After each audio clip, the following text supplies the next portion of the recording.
You're listening to the Back Home Network, presented by Home Field Apparel.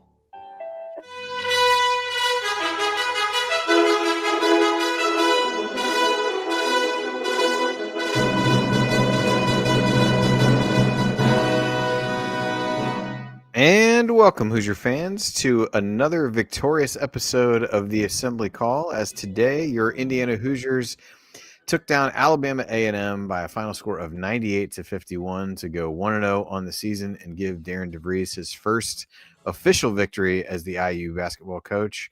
And it was not if you look back to the last two coaches here, the opening game was not this much of a laugher.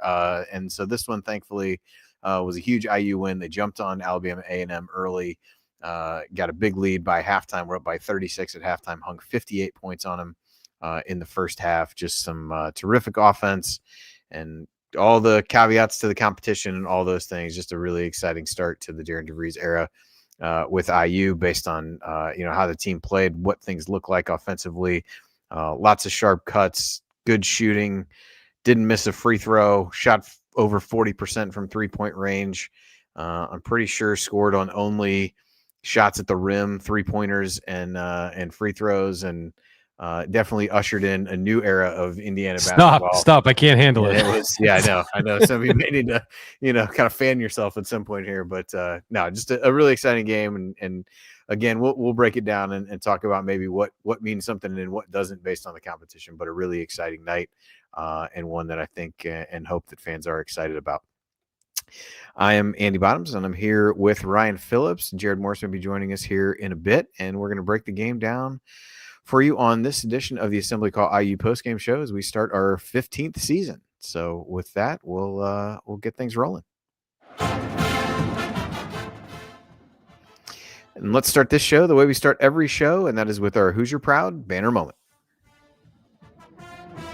And Indiana is the national champion. When it comes down, Indiana will be champion. Smart takes the shot. The Hoosiers have won the national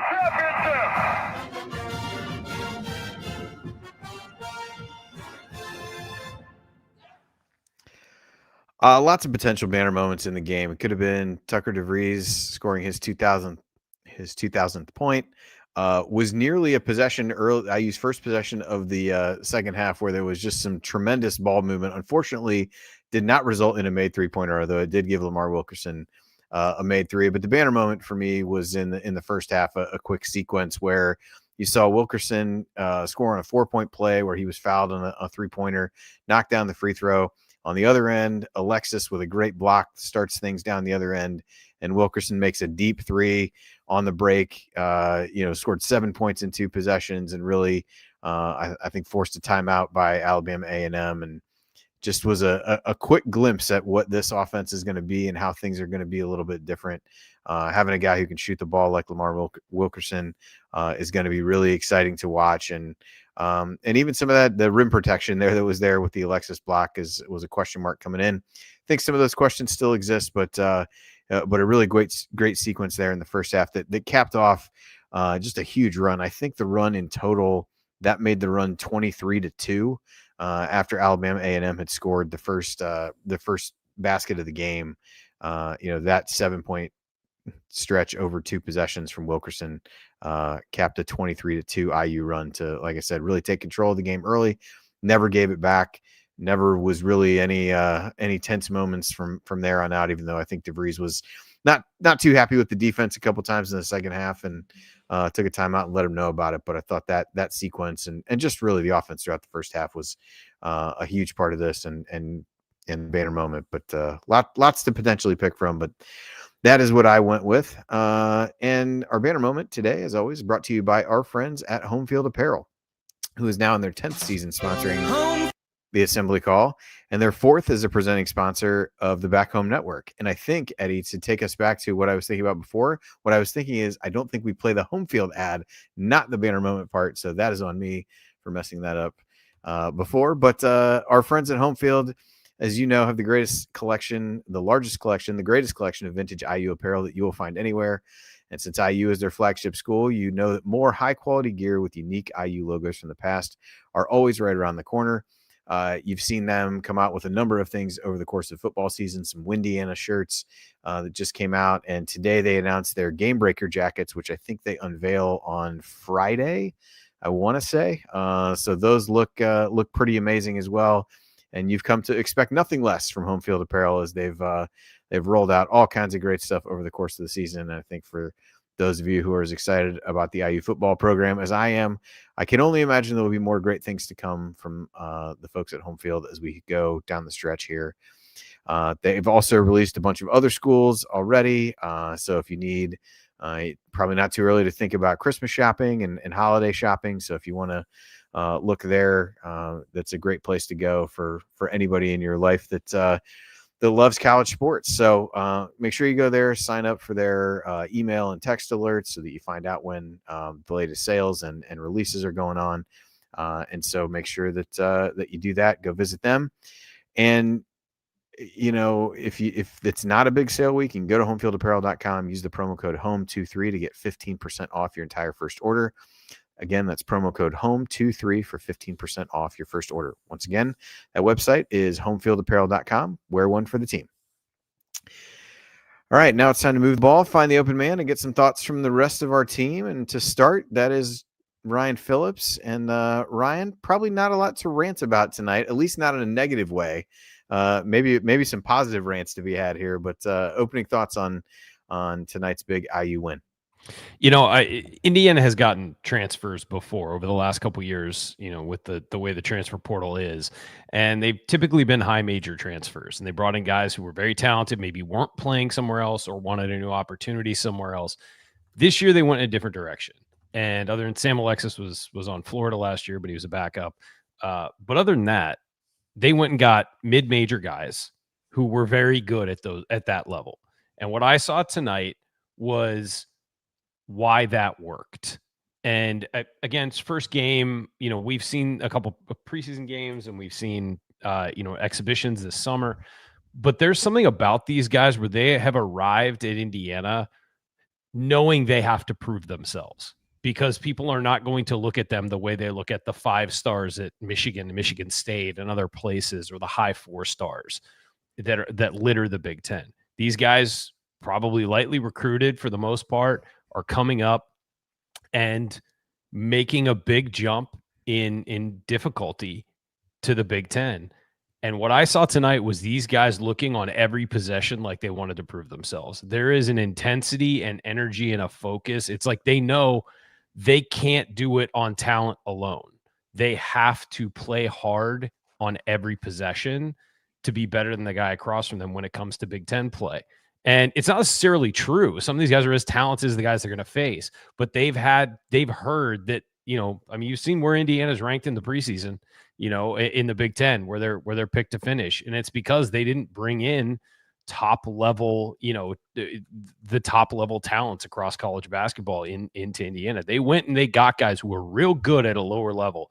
And these guys have come up and have proven themselves. And honestly, it reminds me a lot of what Curt Cignetti did with the football program in bringing guys from James Madison who were at a lower level, lightly recruited, all of that, and brought them in and gave them a chance with a chip on their shoulder to prove themselves. And that's what it looked like tonight. I mean, they were running circles around their opponent. And again, it's a lower level opponent. You can take away what you can take away from this game, but I just see them process, not results, see them cutting hard on every play, moving the ball, intense, focused on defense. They got up, 40, and we're still intensely guarding the on the perimeter. It's just a different thing here, and it's a different vibe because these guys know they have to push themselves. And I really loved seeing it. I love seeing the effort and energy. That was what I took away. The 3-point shooting, it warmed my heart, as did the free throws and all of that stuff, and the movement on offense. That was great. But seeing the individual players and their intensity and focus and how hard they played on both ends of the floor, that feels like a huge change for Indiana basketball, because we're not just relying on talent anymore. You're relying on your intensity and the ability to attack and your confidence in yourself. And just a huge, huge change for me. And that was the biggest thing I took away from the night. I really think, and before we get into, kind of breaking down each half, I think that's well said. Robbie Hummel made a number of comments on the broadcast just about how hard they cut, how unselfish they were, and how that's really come together so quickly for guys who really hadn't played together, short of DeVries and Enright, and haven't played together at Drake. But I just thought there were the unselfishness to me is what really stood out on the offensive end. And I think the intensity on the defensive end that led to some fouls early. I think they called the game pretty tight early on, loosened things up a little bit after that. I think we're going to see that a lot early in the season. I think I was listening to a podcast today. They said like the free throw rate from the first night was the highest it's been and whatever. And so I think that's, one of those where that probably evens out. There's points of emphasis and all that stuff every year where you get away from that. But I did really think, they kept guarding with great intensity, throughout. They had a couple lulls in the second half. He took time out to kind of squash those pretty quickly. And just from an effort standpoint was really impressed with what they were doing. And that was up and down the roster. Wilkerson is a guy who was brought here to score, and he was as intense as anybody on the defensive end, really trying to get in there and make plays. Had a really good defensive play in the second half where he's trying to, kind of fight their big guy, ends up drawing an offensive foul and things like that. So I think when you see your best players being willing to play that way on that end of the floor in a game that was far decided at that point, I think that's a good sign for what you want to think about, the culture and kind of what the program is going to be about as we go forward. Yeah, that was by far the most encouraging thing, was just how hard and for how long they played. And remember, they've got guys injured, so these guys are playing the bulk of the minutes, and they were still intense even in a blowout. That really was encouraging. Yeah, so as we move ahead, we'll do our 40 minutes in Bloomington to recap the win. And as we look at the first half, Ryan, 58 points for IU. They shoot 60% from 61% from the floor. They were 6 of 14, so 43% from three, 14 of 14 from the line. The rebounding was, huge advantage. 12 assists on those 19 made field goals. You had 3 guys in double figures, 5 guys with at least 7 points. Just a really impressive offensive showing. And again, we'll talk a lot about, the competition. This is one of the worst teams that IU is going to play over the course of the season. One of the sub 300 teams on there. So I get all that. But I think the principles of what they want to do offensively were fully on display there. So, as you look at those gaudy numbers, not really to just talk the stats, but, what stood out to you about what IU was doing offensively in that first half to just blow up the lead right away? I think it was just movement, a lot of movement and passing. And I think that we've seen that in the exhibitions. We saw that over the summer. They just move the ball constantly. And when they're not moving the ball necessarily, the players are moving. And it's just everybody interchanges spots on the floor. They're screening for each other. They're cutting. The back cutting really surprised me how good it was for this early in the season, specifically. And the crazy thing, you look at, they shot 14 threes. They shot 61.3% from the field in the first half. They're getting a lot, and they missed a couple layups. They or a couple finishes that went in and out. I guess, you look at it, they shot 61.3% in the first half. They shot 62.1% for the game. So it didn't really change. But I think, for me, it was the pressure they're putting on the defense with the movement was the thing that I took away. It's just the more you move, the more the defense has to work, and the more likely they are to make a mistake. You move long enough, they're going to make a mistake defensively. And the other thing was, I thought the defensive intensity was great. I'm surprised they only had 3 steals in the first half. The intensity was great, and Lamar Wilkerson led the way, I thought, there. And Connerway too. You expect it from Connerway, so maybe it wasn't as maybe it was just less surprising, so it didn't strike me as much. But Lamar Wilkerson was really active defensively. Yeah, as you look at some of the individual performances from the first half, Ryan, I'm going to touch on Reed Bailey first. Thought it was, even early on, there was kind of a tale of a couple things there. He tries to score inside, had sealed his guy off, but got blocked in the very first possession. And then it really felt like after that, though, he played a little bit more out on the floor where he was really comfortable, made some great passes on some of those back cuts that you talked about. I think one of the things that really stands out is like everybody on this team can pass. you could argue And they that, look to pass, Bailey and too. DeVries are are two of the best passers on the team. Yeah. As the two bigs who are out there a lot. So I thought he did a lot of good things there, was able to showcase, some of what he can do out there. And then in the second half was able to get to the basket a little bit. But I thought, you could see over the course of the half how IU at least intends to use his skill set, because he's going to give up some things on the inside. He's going to give up, he's going to give up size. He's going to give up position. Those things are probably a given, but he's also somebody that's going to be difficult for the other team to guard as well, not just because of his ability to score, but also because of his ability to pass. Yeah, I think his ability to move the basketball and because he can ball handle for his size, which is, kind of impressive at his size. He's a pretty good ball handler. And also we have Reed Bailey spelled wrong right there. There's an E. Just wanted to point that out. But thank you. I think that like his ability to pass and move the ball, interior passing is a lost art in basketball, and bigs who can pass is kind of a lost art in basketball. Face up bigs tend to not really play on the inside that much. And I think you're going to see Bailey moving in and out in that way. But I think that, I just think that you're right that everybody can pass. And you look at the assists in the first half, it's across the board. I won't even name them, but 2, 2, 2, 1, 3, 1, 1. Everybody was moving, everybody was feeding players and everybody was helping out in that way. And I think that in the past we've seen IU teams catch the ball on the perimeter and look to pass because they didn't want to shoot. Whereas I think now they look to pass because they want to get the ball back in a position to shoot. It's not a shy thing. I know if I move this ball, it's either going to get an open look for somebody else or it's going to come back to me and I'm going to be wide open. You saw that a couple times. The ball went around the perimeter and they got a wide open shot. And I think Bailey's part of that. And he's going to be a guy that I don't think opposing teams are going to expect to be as good as he is with the ball. And you saw how good he was with the ball in the first half. Well, and I think the other thing they pointed this out on the broadcast, they ran that one play where it was more of an inverted pick and roll where Counterway is the screener, and Bailey's the guy, and it really threw off Alabama A&M. He ends up getting to the basket for an easy one. So Bailey moves really well too. It's not just his skill set; he moves really well for his size, and so it's a combination of both, and it puts pressure on the defense. It may not put pressure on the defense the way a traditional big does, but that doesn't mean he can't put pressure on him. Yeah.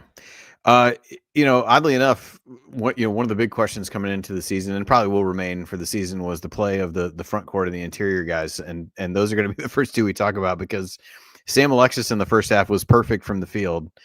He had 15 points, was 5 of 5 on field goals, including a made 3-pointer, made 4 free throws, had 5 rebounds, and a block, and really gave IU some good minutes off the bench. They talked about that he was kind of a vocal leadership energy guy. Really wreaked havoc on them, slipping screens at the top of the key. Got a number of baskets that way. Bailey got some baskets that way. But he just seems like, and we were impressed with him in both of the exhibition games. Just super active, a little bit undersized when you're going to get to the Big Ten. But I think a guy who can do a little bit of the dirty work for this team, and also, provide some of that spark off the bench. And again, really emotional guy, and got everybody pumped up. Really impressive, third straight impressive performance from him. Yeah, this is a guy who, as a sophomore, was a third team all Southern Conference at Chattanooga. So it's, he's performed before on a big level. He was much younger then. He's now been he was with a program that won a national championship last year, and now he's at Indiana. So, maybe not the exact same thing, but it's a guy who can rebound, a guy who can score on the interior. It was, I loved seeing him step out and take that 3, because I did not have that on my bingo card early in the season. But it was great to see him shoot it with some confidence. I don't know. I want to say it's supreme confidence, but there was some confidence there. But yeah, to see him come out real quick and really impact the game early, in 11 minutes, that 15 points, you're doing pretty great. And his movement, again, like Bailey's, slipping screens and being able to step outside and then step back in. Again, it puts pressure on a defense to figure out how do you defend this guy. And when they do face traditional bigs, those bigs are going to have to guard those guys on the perimeter, which is not what opposing teams want to do. And so that's going to open up the lane for back cuts from other people. And as we've seen, both Bailey and Alexis can hit from outside. So you're going to have to respect that. But it was great seeing him show off kind of in his first game, because I think that he's one of those guys where he's kind of an undersized center, like undersized post. And so seeing him show up and show off a bit gives you sort of a look into what he can do. And here's hoping it continues. He's a tough guy too. He's a it doesn't surprise me that he's one of the vocal leaders, because he just seems like one of those guys who's tough to push around. You're not going to push that guy around. Yeah, and a guy comes from Florida that won the national championship last year, knows what it takes, played a small role on that team. Got passed on the depth chart by some of their other bigs who were really, really impressive. And that led to him leaving. But I think being able to be a part of that, I think you're bringing pieces of where these guys came from. And he's somebody who's been a part of that. And I think that adds a little bit to, what he can bring to the table. Last thing on the first half that I was going to get to, you had three guys in double figures. One of those, we talked about two of them. The other was Lamar Wilkerson. He ends up with 15 in the first half, hit 4 threes. Talked about that stretch, where he got fouled on one, hit another one, deep heat check type three. Also got to the rim a little bit and was able to draw some fouls. He really was as advertised tonight. Ends up, 4 of 10 on threes in total for the game. But if he's, taking that volume and making 40% of them, I think you'll take it. And he's going to have nights where he's going to shoot better than that. There were some open shots that, I think he made a couple that were tougher than a couple of the ones that he missed. And that probably evens itself out a little bit over the course of the year. And we talked before about, his defense and really trying to get better at that part of the game. And, thought he showed some good intensity and attention to detail on that side of the floor as well. So I think that was, a really solid opening half for him. He'd been a little up and down. I think this didn't feel like he needed to do a lot in the Marion game.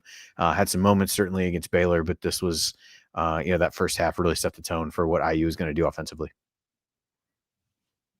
Yeah, I think that he was the guy in the first half. I know Alexis had 15 as well and kind of showed off. And I think Tucker DeVries had his moments to have 7 and 3 assists as well. But I thought that Wilkerson was the guy that stood out in the first half and just hitting those shots. And maybe it's because we've been so starved for a pure 3-point shooter for so long that it really stood out. But hitting 4 of 8 from 3 again, yeah, you're right. He knocked down the one where he got fouled, hit another heat check, one from real deep.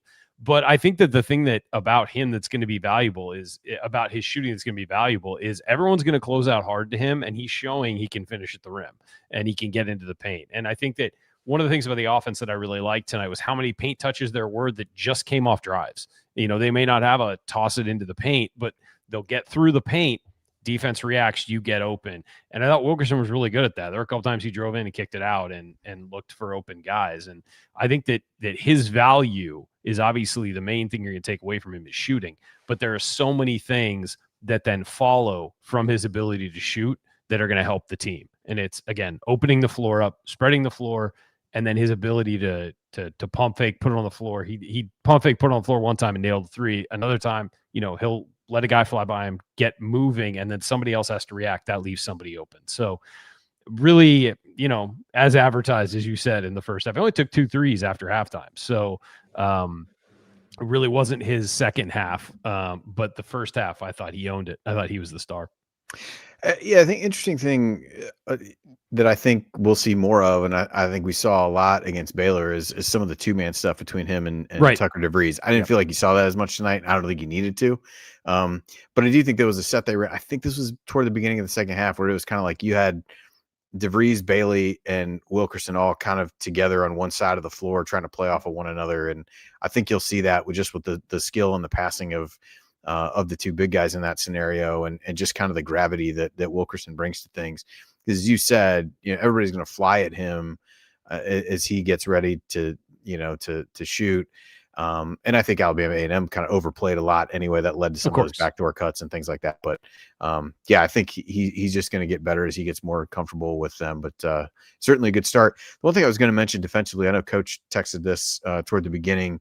what IU was doing on the defensive end was really trying to force Alabama A&M to take long twos, going under screens, trying to sit back and let them do that. They drop coverage. They took the bait quite a few times in the first half, and that really worked to IU's advantage. They kept them off the glass, and they made them take long twos. So again, that's probably more effective against an Alabama A&M than it's going to be against some other teams. But I think that it's at least you start to see what they want to do defensively. But again, I think was pretty happy with the overall intensity on that end. I think they're going to give up some things from a size perspective inside, as we all suspected. And as we get to the second half, we'll talk a little bit about some of the post doubling and stuff like that. But that'd be the other note there. As far as the second half, this is it got off to a little bit of a slower start. Only scored on one of the first 5 possessions or so, but also only allowed Alabama A&M to score on one of the first 8 possessions on there. And so got into a little bit of a groove. Ton of dunks in the second half for IU. I know they said Dunk for the game, for sure. I think it was 13. A ton of those were the second half. Whether that was Bailey. Bailey was 5 of 5 in the second half. I'm not sure that he made a shot that wasn't a dunk in the second half. Yeah, they were 13 of 13 on dunks tonight. So that's solid. In the second half. I don't know about the first half, actually. Yeah. But I think that was one where, at least individually, we didn't talk Tucker DeVries a lot in the first half. He did a little bit of everything there. He ends up with 11, breaks the 2,000-point barrier. At some point was 3 of 5 from 3 in the second half, had 4 rebounds, and really just continues to do a little bit of everything for the team. He finishes with 18 and 11. Also was tied for second on the team with 4 assists. Had a steal. Just a really solid player. Made some tough threes. Missed kind of like Wilkerson, missed a couple open ones where you kind of think it's going in, which is quite honestly a great feeling to have, that you actually think the ball is going in when somebody shoots a 3-pointer. And just really versatile all around game. And Hummel brought this up as well. I think we've talked about it a little bit, that because it was pretty much a foregone conclusion, he's just coming because his dad is the coach. You're not getting quite as much of the buzz as, hey, this is a really high level transfer. If his name was anything else and he transferred to IU, I think there might have been a little bit more attention given to that. And he, in some ways, somehow has flown a little bit under the radar, but really just kind of a do-it-everything guy, and has proven that. We talked about the passing leading rebounder tonight, and scored it really well. So he had a little bit more of a factor, at least in the points column in the second half. But Ryan, just early impressions of Tucker as he reaches a milestone in his first game as a Hoosier. Yeah, I think when you look at that, he's and I know it's weird. It's of course he's his dad. He's the son of the coach, but he really is an extension of that on the floor. And watching him operate in that offense that he clearly knows probably as well as his dad does is impressive. It's so smooth. You can tell just how he just is that offense. Like it's not like he has to think. It just is what he's doing. And I thought that just watching that and watching him guide it, he's not the point guard, but it feels like he is. And watching him tonight, this is a guy I'm shocked there's not more buzz about him for, in the running for Big Ten Player of the Year and things like that, because I think he's going to fill up stat sheets. I genuinely do. He had 11 rebounds tonight, as you mentioned, and a bunch of assists. He had a couple assists, and he played well on defense. He's not going to be an elite defender, but he's smart enough to be in the right spots. I just think that it's a guy who can shoot. He can score on the interior. He can pass. When he's not getting the assist, he's moving the ball to the right person. I just think that he is one of those guys who's going to be someone that'll be here. Is only going to be here for a year, but we'll remember him for a long time. And it's just, there's something about the way he plays that is just perfect for this program. It's perfect for these fans. And I just love it. I love watching the kid play, and I'm going to enjoy it all season. And it really is, he does exactly what needs to happen. It feels like on almost every single offensive possession. You rarely see him take a false step. And that's been that way in the exhibitions, in the preseason games, all of that. You just rarely see him take a false step. And, honestly, he was 3 of 5 from 3 in the second half, and I thought all of them were good shots. And he missed one, got it right back and hit, that was the one that gave him 2,000, I believe. but he's just an incredibly smart player, an incredibly well-versed player. And I think that he's going to be mentioned among some of the best players in the Big Ten this year when it's all said and done. Yeah, the other guy I wanted to touch on in the second half, like I said, the second half really was, IU still, they did extend the lead, but the further you got into it, the less you're really able to take away was Tatum Conaway. He ends up with 6 points, but 4 assists in the second half, and I think he might have been another one where all his points were on dunks. He ends up with 14 points on the night, 6 of 7 in total. The only miss was a 3-pointer that he took in the first half. Led the team with 5 assists. Had a couple steals, and was a plus 46 on the night, which is not a bad day at the office. But he was a guy. I didn't really feel like he forced things. It does show that he is a guy who can get the ball into the lane under control, whether that's to score or to set up other guys. I think that was one of the things. His ability to drive and play defense were the two things that everybody was really on about him as he signed with IU. And I thought really both those showed up tonight. Was able to get to the basket and really was a pest defensively, whether that's, deflecting balls and cutting down passing lanes and things like that. And I know Hummel said he's a guy that gambles a little bit and can try to get steals. But if you think about what IU wants to do in terms of putting pressure on the ball up top, between what he and Enright were able to do in a lot of ways tonight, I think he did a really good job in that regard, and did have a few turnovers. But you talk about a little bit of the unselfishness, right? Like he's in that play. He hadn't scored a ton of points at this point, early second half, but he throws it off the backboard to Reed Bailey for again, kind of an unselfish play. Showed to me a little bit, hey, these guys are, together having fun, and they're, not worried about themselves, which I think is the fear that you have in some of these cases. You bring in all these guys from different places, different things, and it's game one. We may come, 10 games from now, maybe we think something different, but I think that's a good sign of chemistry for the team. Just him doing that, throwing it off there, making a good play for a teammate. And, was impressed with him. Thought he was kind of as advertised tonight as well. Did the things that you're expecting him to do. There's probably games you might need him to score a little more. Other games you need him to facilitate. I thought he struck a pretty good balance tonight in that regard. Yeah, for sure. And I just, the whole team, played that way. And it just was something you love to see. In the second half, specifically, I think that's an easy chance for you to kind of slack off of that stuff. And, there was some Showtime stuff and that was really fun, but they got the job done in the second half. They didn't fall off at all. They shot 63% the second half. They hit 4 of 10 from 3. They only got 2 free throws, and that was by a walk-on at the end. And so I just think that, they played us a good, I'd say 35 minutes, because then, the walk-ons came in and stuff, but it was, I all around, I thought everybody played really well, and they played for each other too, and tried to get each other involved. Yeah. Last thing I wanted to hit on, then we can break. The other thing we saw IU do defensively a little bit in the second half was really try to double the post. And it seemed to me, and I have not seen anything in the post game yet to talk about that, but it seemed to me like a conscious decision to try that out, see what worked and didn't work.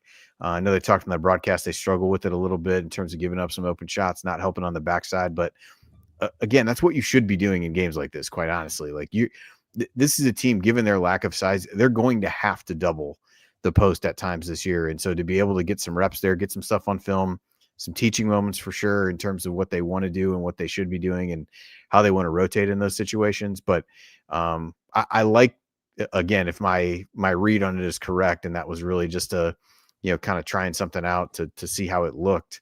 I like the coaching staff using this as an opportunity to do something like that and not just be content with, hey, we did it this way in the first half, it was effective, and things like that. So to the extent that was really experimenting with something that they're almost certainly going to have to do later in the year, thought it was good. Mixed results in terms of how they actually executed it. But that was really the only thing that stood out to me defensively in the second half, was just trying to switch things up a little bit.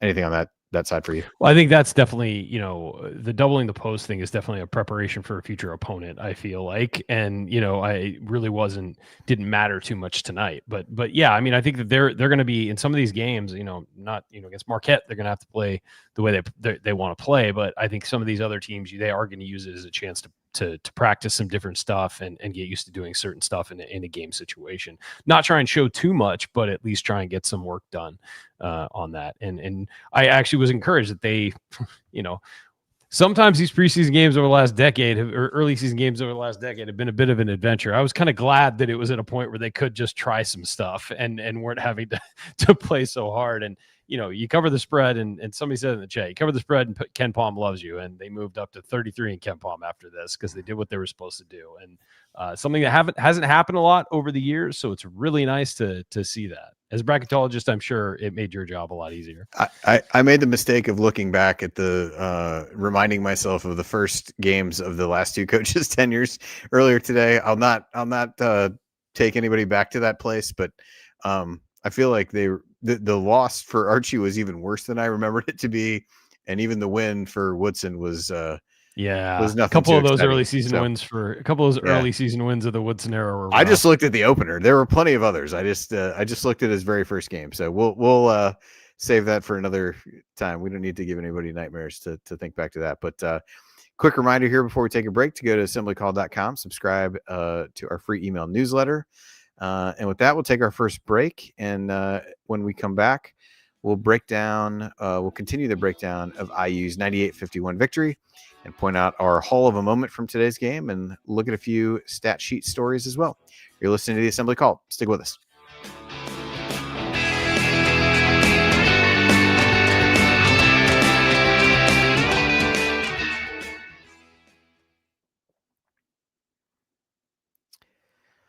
All right.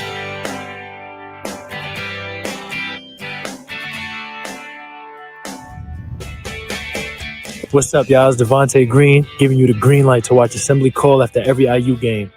Just don't listen to their opinions about shot selection. Remember, you miss 100% of the shots you don't take. Go Hoosiers. Man, if Devontae was watching a couple of the Lamar Wilkerson heat checks, he was like, my time came too early. But this offense is built for him. Yes, exactly. All right, welcome back to the Assembly Call IU postgame show. I'm Andy Bottoms here with Ryan Phillips, and we are breaking down IU's 98-51 victory over Alabama A&M. And it's now time for today's Hall of a Moment, where we look at some key moments that made a difference in today's game. Ryan, I'm happy to let you go first if you've got something that you want to hit here. I'll turn the floor to you. My favorite moment was when DeVries missed that three, waited, got it back, and then stepped into it. There were a couple times tonight where they just and I mean the moments all run together, they do, but there were a couple times where they pump faked, reset, took a three. My favorite was the Sam Alexis three. I mean that was my favorite of the night, and that corner three late in the first half. But I think that Tucker DeVries really hitting that shot, getting over 2,000, it just shows like what he can do and the confidence that he has in himself to miss the shot and then not be bashful and step right back into it and absolutely nail it, and with that perfect release. Yeah, I think seeing guys play with that kind of confidence to take shots in those scenarios is refreshing, and make some, they'll miss some, but I think the comfort level of them in the offense to know what's there, and didn't really feel like there was stuff that was forced. I mean, yeah, you could say could have taken the same shot later in the shot clock, things like that, but definitely with DeVries, didn't really feel like he forced anything. So I would agree with you there. A couple of the things that I wrote down in the second half, I touched on it a little bit earlier. It probably would have been or could have been the banner moment had the shot gone down, but very first IU possession, they get the ball in the lane, they swing the ball around to the outside, just the ball popped around to the side to get to the guy you want wide open for a three on the wing. After that, Wilkerson missed the shot, but I think again we talked about unselfishness and the cutting and the movement and all those things. Like it was all on display right there of just refreshing the the hallelujah playing for everybody, and then he misses the shot, but I think the principles of what they're doing, and that really showed up throughout the second half. Some of the cuts they made, the curls they made to get to the basket, a lot of those dunks were the result of hard cuts, good cuts when you're up by 35 points. Yeah. When it's easy to mail it in at that point. And I think we're going to find, I know you made one already. I've talked about it as well. Like we're going to be tempted in a lot of ways to draw conclusions to, the IU football program, which is probably unfair to everyone involved at this point. But I will say some of the things in the way that IU is playing, when you hear Signetti talk about every play like it's 0-0, when you looked at how IU was defending at times, and again, we can, kind of put some of the post doubling and that stuff aside, what they were doing there, the way they were cutting, the way they were sharing the ball at different times, you got a little hint of that, which I think was, a good sign in game one. Easy to see that stuff and do that stuff, I guess, when you're up by that much, but at least when you're thinking culture and those kinds of things that we've been talking so much about, of what is the identity, is this team going to do that? DeVries said that from day one. He goes, we want everybody to walk out saying this is a team that played really hard. And I think for tonight, you'd be hard pressed to find somebody who didn't think that, based on some of these small plays that you see. Agreed. I mean, it was my opening statement was that I was remarkable how hard they played, especially with only really 7 guys really playing significant minutes, and then the walk-ons essentially. And they had teased that Nick Dorn might play, and he didn't wind up on the floor tonight. Maybe they're saving him for Marquette to give him some run, but it's a short bench because of injuries, and just to see those guys work that hard, and again, for an opening game where you're up 50, they were playing decent chunks of minutes, and I think it was Bailey played 23, Wilkerson 27, Enright 23, 29 for Connerway, 30 for DeVries, Miles 17, Alexis 20. So I guess they had 8. I'm sorry, I said 7, but that's a small bench for early in the season. Usually you got 10 and you're rotating in as many guys as possible. And so those guys, credit to them for keeping that intensity up as the game went on, especially 1 in a blowout, and 2 when they've been playing that big a chunk of minutes. So yeah, I agree with you. I think that not only that, but like just working through, as you mentioned, that possession where they found Wilkerson open was beautiful, and he missed a shot. I'm sure they let him hear about it, but it's that continuing to execute the things you're supposed to execute when you don't really need to anymore was really heartening to see. And I mean, my favorite play of the night and another moment was, with about 16:30 left in the game.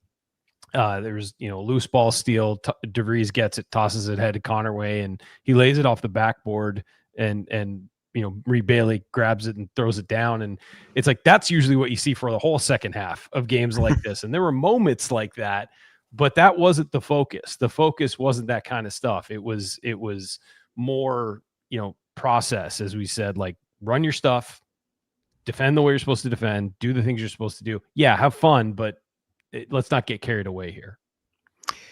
Yeah, just 2 other quick moments, and then we'll transition to stats. One I alluded to earlier, early in the second half, IU forced a lot of turnovers. I think 4 turnovers on the first, maybe 8 possessions of the second half, and one of those, Wilkerson gets switched on to the big guy for Alabama A&M. He's trying to kind of front him and fight him a little bit, ends up just getting thrown to the side, draws an offensive foul. But again, here's your top scorer in all likelihood, fighting against a guy, giving up a lot of size, just fighting with him in there in a game that you're up by 30 some points. Was just impressive effort. I think when you're better players are playing that way defensively, I think that's a spark for everybody. And then we'd probably be remiss with all the dunks not to talk about the Josiah Miles poster that he put up there in the second half.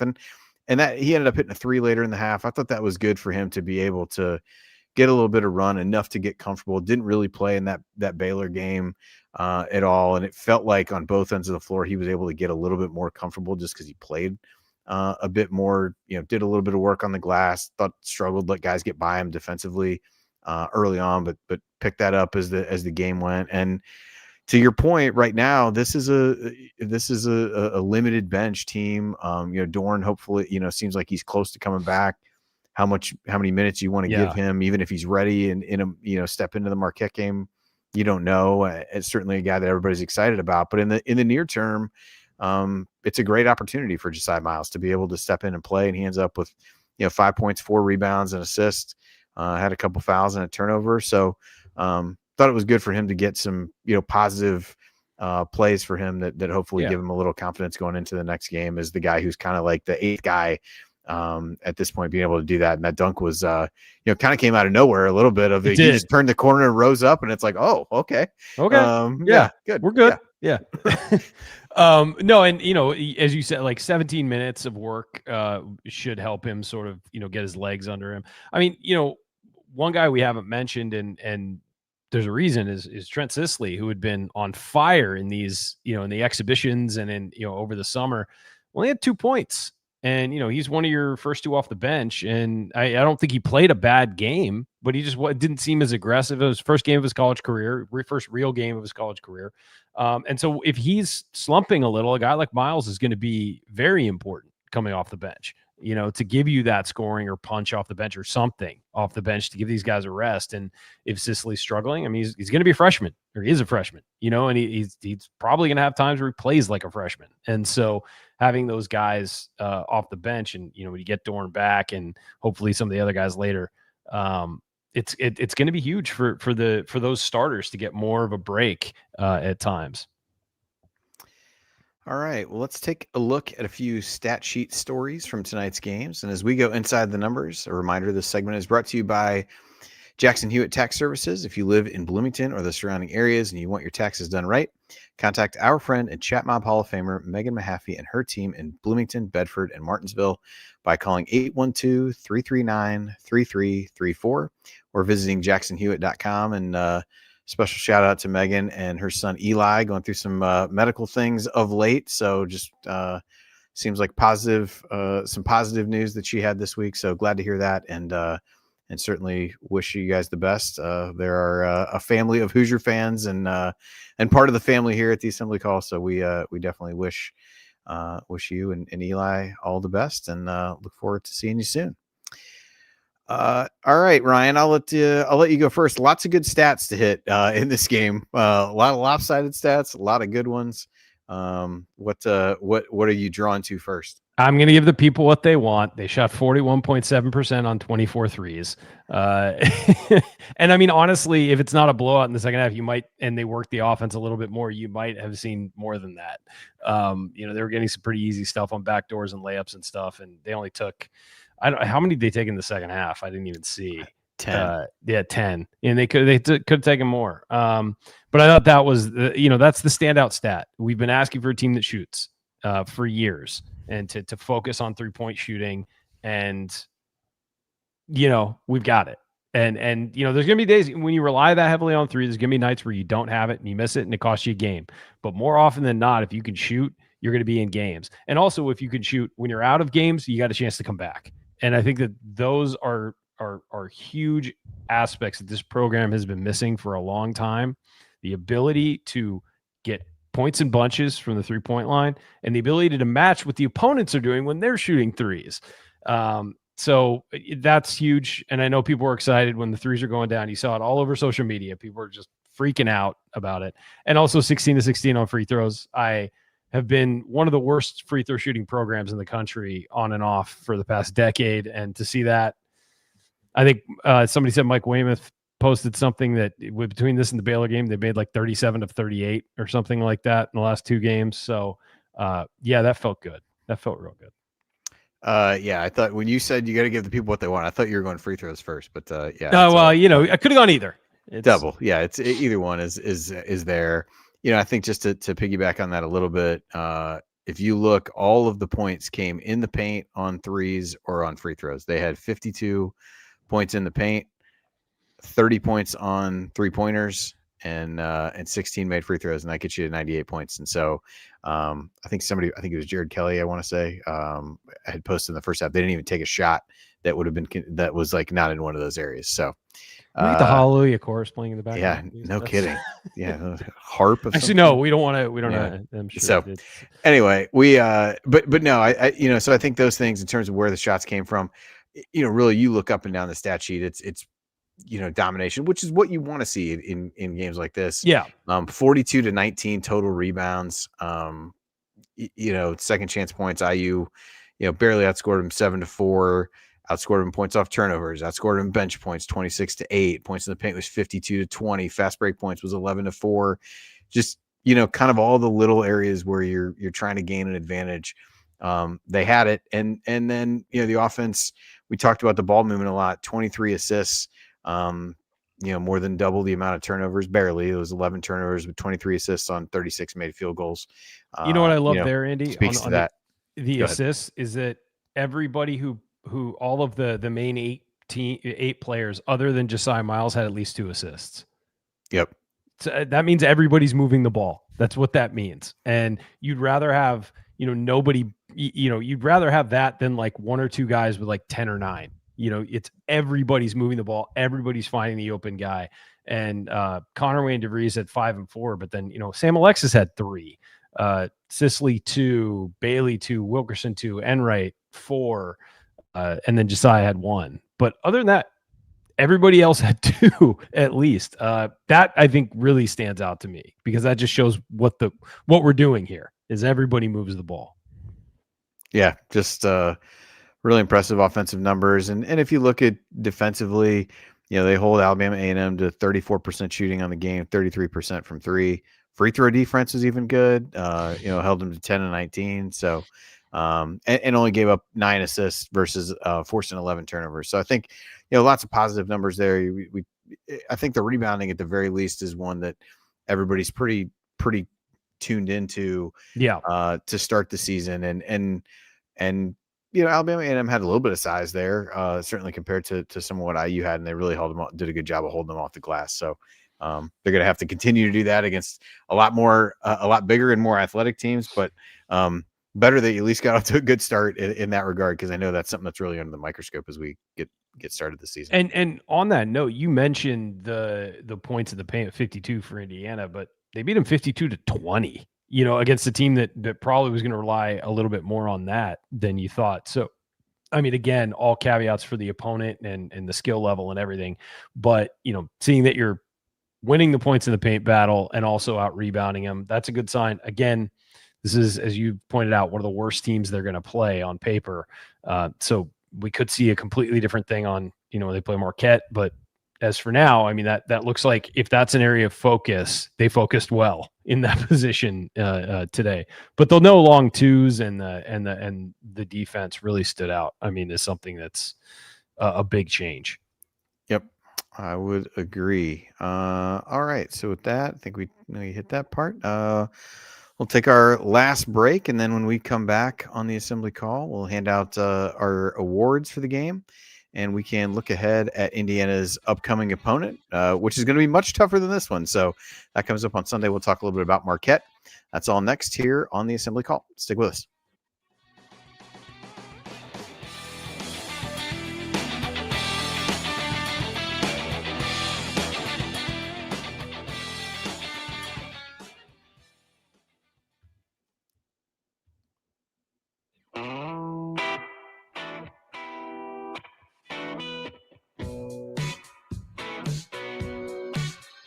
This is Jordan Halls, and I never miss a shot or an episode of the Assembly Call.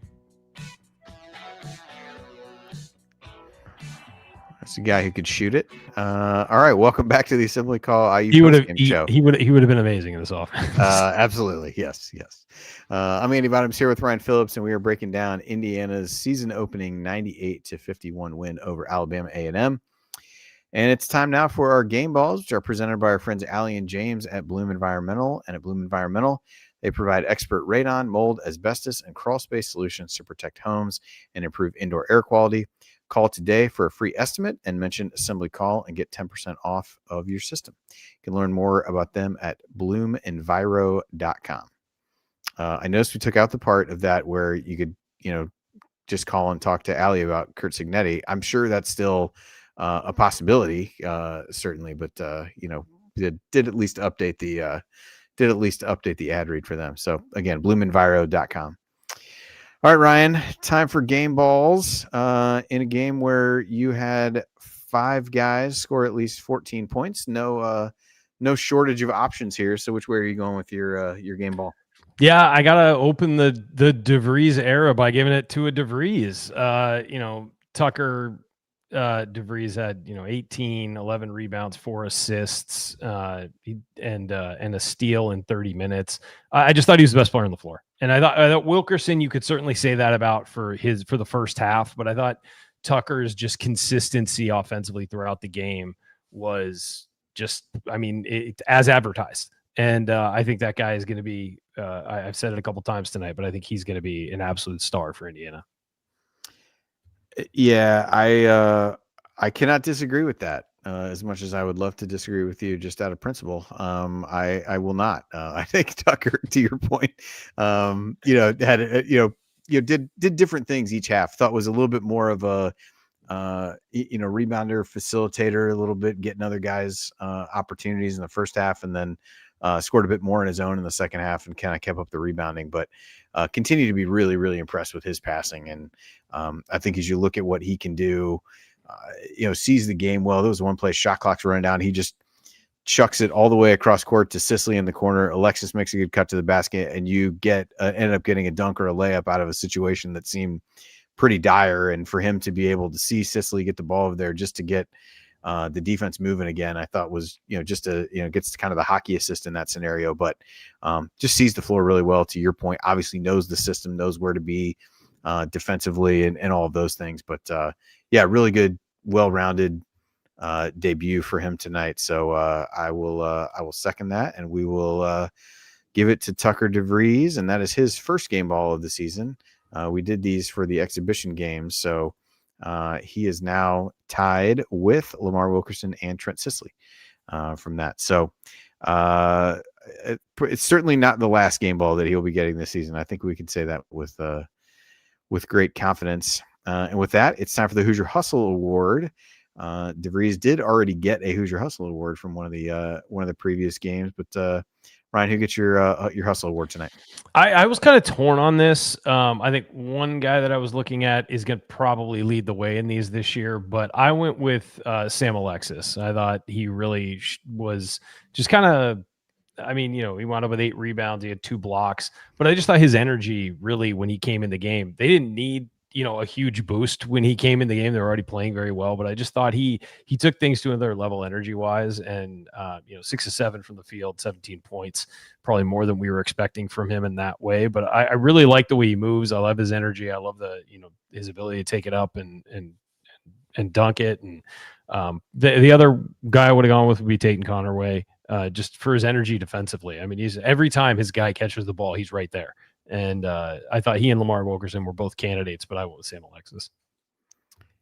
Yeah, I had the same, kind of set of guys as you did. Connerway, I think with the, had 5 assisted, lead the team there. But yeah, Alexis was the way that I was leaning. I just think the kind of energy guy. I know. Look at this. It is a new era. What can you do?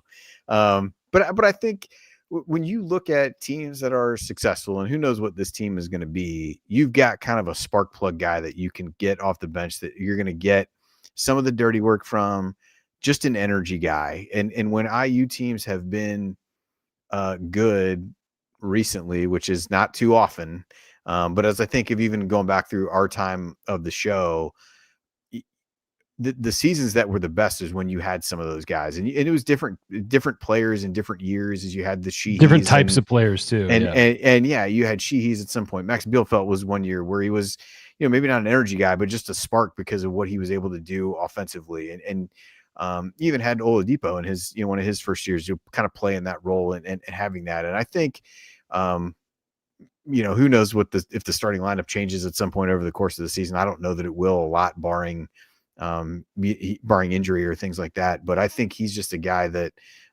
is going to come in, give you a spark, lift everybody up. They talked about him being, an emotional leader, and I think you saw that. I think, for those reasons, I think he's going to be a really key piece of this team, because they need people to step up defensively and just step up on the front line. And he has risen to the task so far. So I will give that to him as well. So that is his first. He is tied with Tucker DeVries and Tatum Connerway with 1 apiece as we go through that. So congrats to those guys. As we look ahead, so the first of really 4 big non-conference games comes up on Sunday in Chicago as IU takes on Marquette. I believe it's a 1:00 Eastern tip on ESPN, which, boy, I was worried. I thought my real deadline for ESPN YouTube TV to get things worked out was next Monday when the Eagles are on Monday night, but now that deadline has been moved up to Sunday at 1 now. So, folks, let's get it together and figure this out. But anyway, it's an ESPN game for IU against Marquette. Marquette right now ranked 47th in KenPom. They played their season opener already. They actually played again tonight. They're 2-0 on the season. They have played Albany and Southern. They beat Albany by 27, and then Southern they beat tonight by 18. 100-82 was the game tonight. So a bit fast paced. Both their possession games have been in the upper 70s possession wise. So Coach, I believe, put the run sheet together and put a few notes in here. Marquette is maybe not the polar opposite of what IU is, but pretty close in terms of, returning players. They didn't do anything. They didn't get anybody in the portal. They're building through freshmen. They have returnees. They're there, but in minutes continuity from the previous year, I think they were like 10th or 11th. And we're kind of right in the mix. Like after you get past Navy, which obviously has very few transfers and a really high minutes continuity just by virtue of it being the Navy, you get to a bunch of teams that are there. And so they've, he's taken a different approach, and that's really worked well for him. Could be a bit of a rebuilding year, relatively speaking, to what they've done before. Fairly guard oriented. Sean Jones, Chase Rosser, a couple of their better players in the backcourt. Jones a bit smaller at 5'10", Ross on the bigger side of the guard at 6'5". But they do have Ben Gold, who's a senior big man, plays a little bit more away from the basket. So maybe not quite the, kind of bruising big man that might give Reed Bailey a little bit of trouble, more of a face-up guy. So Marquette, a little bit hard to take too much from what they've done this season so far, but you kind of know a little bit what you're going to get with a Shaka Smart team. Going to be, really try to get into you defensively. They've done some good things offensively in terms of spacing and really trying to play 5 out over the last few years with the personnel that they've had. Losing Cam Jones from last year, an NBA pick, is going to be, hard trying to figure out who fills his shoes, but a really good early test for IU and a chance to pick up a neutral court win against a major conference team and really start to build some momentum. I've not watched either of the Marquette games this year, so I can't speak much to that any more than what Coach has said, but will be a tough test for IU. And so Ryan, as you look ahead to that game, anything in particular that you're really looking forward to see from IU as they play somebody more along the lines of Baylor that they played in the exhibition? Somebody once said to me about Shaka Smart's teams, they just make you uncomfortable. Whether they're good or bad, they make you uncomfortable. And this is also, I think it's worth noting, this is going to be their 3rd game in 6 days. So that's tough for anybody, regardless of how good or bad you are. That is a rough schedule to start.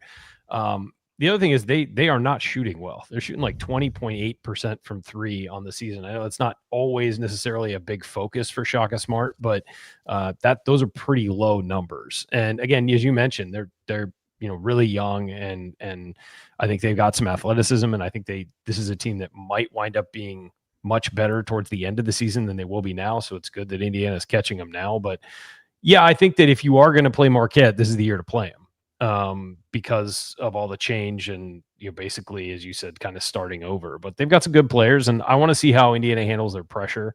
I want to see how Indiana handles, the Indiana. One of the things that DeVries brought in was a lot of ball handlers. How do they handle the pressure? How do they handle a perimeter oriented team defensively and offensively? It'll be interesting to see. And it's again, coming off of what is going to be one of the worst teams they played. You get thrown into the fire against what's a very good program. I don't know how good the team's going to be, but this is a good program with a very good coach, and seeing how they play will be interesting. And the first time they're going to get at some point in that game, I think that they've had good preparation playing against Baylor, getting punched in the mouth and bouncing back. I will be interested to see how they do that in a regular season game that actually counts, seeing if they handle that well. Because at some point, Marquette's good enough that you're going to get punched, and you've got to counter that. Whether it's you're ahead and they make a run, or whether you're, you get behind, whatever it is, they're going to have to make some adjustments. and it'll be interesting to see how they do that against a good team with in a regular season game. Yeah, just looking at the box score a little bit of the Marquette Southern game. Only forced 13 turnovers for Southern, so Southern projected to be one of the better teams in the SWAC, but that's typically a one of the lower end conferences. So, and as you look, we kind of talked about, they didn't get a lot of transfers, so they really have. If you look at the 4 leading scorers from tonight's game are juniors and seniors, and then everybody else there's lots of unproven guys who are in there, and I think played a number of guys tonight, just I think trying to figure some things out in terms of who will be there. So I think Ross is the headliner for sure, just from watching Marquette over the last couple of years. Gold is another one to watch, the big guy, and then Sean Jones. I think those 3 are ones that you really want to look at of how's IU faring defensively against them. What are they able to do there? And Marquette tonight took 36 threes and 34 twos. So, ended up with 14 made threes tonight. So 39%. But shot a ton of threes there. They've really moved a little bit more to that style, I feel like, in recent years. So be interesting to see what IU is able to take away and how they can get out on shooters there. But really exciting early season game in Chicago, and a chance to get an early test of where this team may be, and ideally pick up a key non-conference win. I think what Coach had in here was IU's a 1-point favorite on Ken Pom. It's gone up to a 2-point favorite with the results today. But pretty close matchup, I would say. They're 47th, and ESPN has them with like a 64% chance to win or something. I don't really trust that early in the season, but who knows? Especially when you look at IU with these guys haven't played together. Who knows how accurate any of that stuff really is, certainly in this scenario. But we're looking forward to it, and we will be back to do our next postgame show after that one. So with that, we'll get ready to wrap things up here in a couple minutes. A reminder to check out our friends at Home Field Apparel. You can use the promo code HOME23 at checkout to get 15% off your first order. And with that, Ryan, it is time for last call. So final thoughts on IU's season opening 98-51 win. I mean, start of a new era. It was really fun.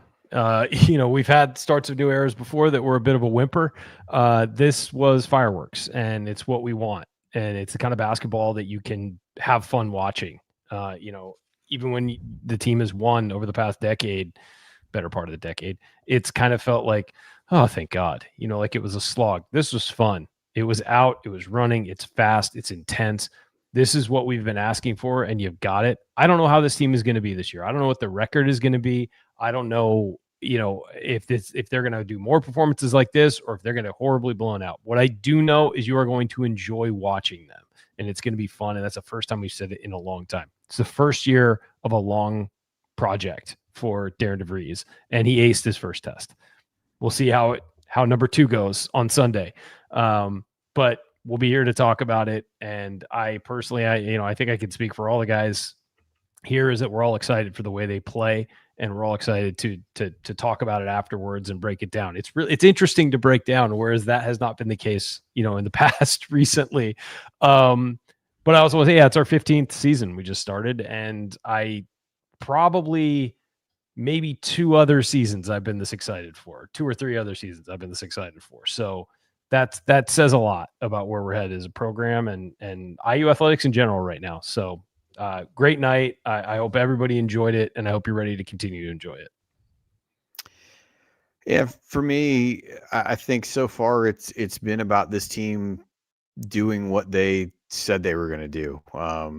We've that to me speaks as much as anything. DeVries talked about, hey, we want to come in. People talk about how hard we play. That's what we want to be known for. I think they showed that tonight in a lopsided game, that they continue to play hard throughout.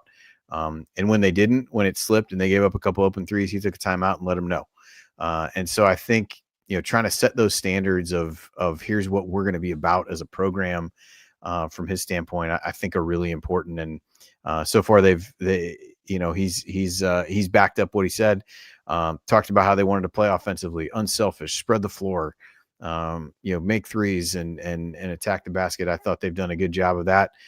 Again, all the points either at the free throw line, in the paint, or behind the 3-point line. And so so easy to feel good about it against the opponent that was there tonight.